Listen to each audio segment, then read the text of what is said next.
કામધેનુ ગૌ હોસ્પિટલની નિસ્વાર્થ અને અનોખી સેવા. નિસ્વાર્થ સેવાનો અનોખો અંદાજ. પાટણ જિલ્લાના સિદ્ધપુરમાં સરસ્વતી નદીના કાંઠે કામધેનુ ગૌ હોસ્પિટલની અનોખી સેવા. સિદ્ધપુર તાલુકાના 55 ગામ અને સિદ્ધપુર શહેર અને ઊંઝા તાલુકાના 10 ગામની બીમાર ગાયોની નિસ્વાર્થ સેવા. નિસ્વાર્થ સેવા કોને કહેવાય એ જોવું હોય તો પાટણ જિલ્લાના સિદ્ધપુરમાં સરસ્વતી નદીના કાંઠે આવેલું કામધેનુ ગૌ હોસ્પિટલની મુલાકાત લેવી જોઈએ.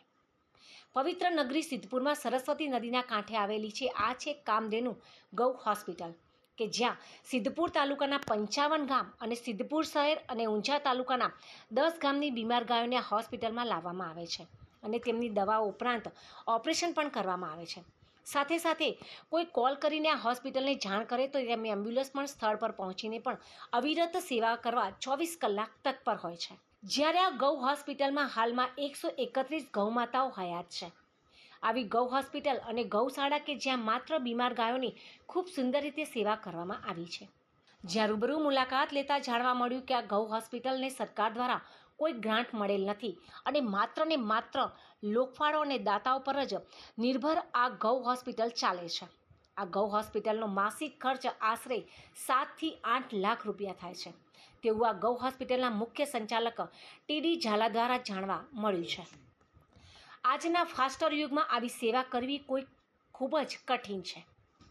સ્વાર્થની આ દુનિયામાં માલિકો દુધાળા પશુઓ રાખે છે, પણ જ્યારે તે અશક્ત બને છે ત્યારે તેને તરછોડી દે છે. ત્યારે નિસ્વાર્થ ભાવનાથી સેવા કરતા અને તે પણ ગૌમાતાના સહારે અને ભગવાન શ્રી કૃષ્ણ પર ભરોસો રાખીને ચલાવતા તમામ આયોજકો અને ટ્રસ્ટીઓ તેમજ કર્મચારીઓને ખરેખર વંદન તો ખરા જ, પણ ખરેખર અભિનંદનને પાત્ર છે. જો ખરેખર દાન કરવું હોય તો આવી સંસ્થાઓને કરવું જોઈએ જે ખરેખર મૂંગા પશુઓ અને એમાં હિન્દુ ધર્મમાં જેમને ગૌમાતાનો દરજ્જો આપવામાં આવ્યો છે તે ગૌશાળા અને ગૌ હોસ્પિટલમાં કરજો તો આપની શક્તિ મુજબ કુદરતની સાથે મૂંગા પશુઓને પણ આશીર્વાદ તમને જરૂર મળે છે તેવું ગૌ સેવા આશ્રમના સંચાલક દ્વારા જાણવા મળી રહ્યું છે.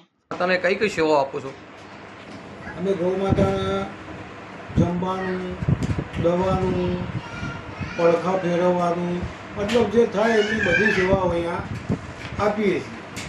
આપની જોડે ડૉક્ટર બી છે અહીંયા સેવા માટે? આ ડૉક્ટર છે, અમારા એમ્બ્યુલન્સ છે, ડૉક્ટર છે. આપને સરકાર દ્વારા કોઈ ફંડ ફાળો મળે ખરો? સરકાર તરફથી 30 રૂપિયા ગૌ માતા પોષક યોજનાના મળે. એક ગૌ માતા મળે 30 રૂપિયા. બરાબર. બીજો કોઈ દાતા સિવાય ફંડ ફાળો? ના, અમારે આ બધી સંસ્થા છે બધી લોકફાળાથી ચાલે છે. બરાબર. દર મહિને અહીંયા 5 થી 6 લાખ રૂપિયા ખર્ચો પડે છે. સિદ્ધપુર તાલુકાની અંદર 55 ગામ, 10 ગામ ઊંઝાને એમ કરીને 65 ગામમાં સેવા આપીએ છીએ.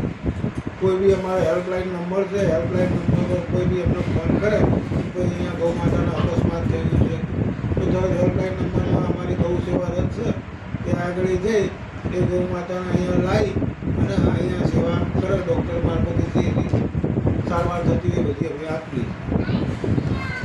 એમ્બ્યુલન્સ સાહેબ આપણે કેટલા અંદાજે કિલોમીટર કંઈ ખરા લેવા જવા માટે કાંઈ નહીં?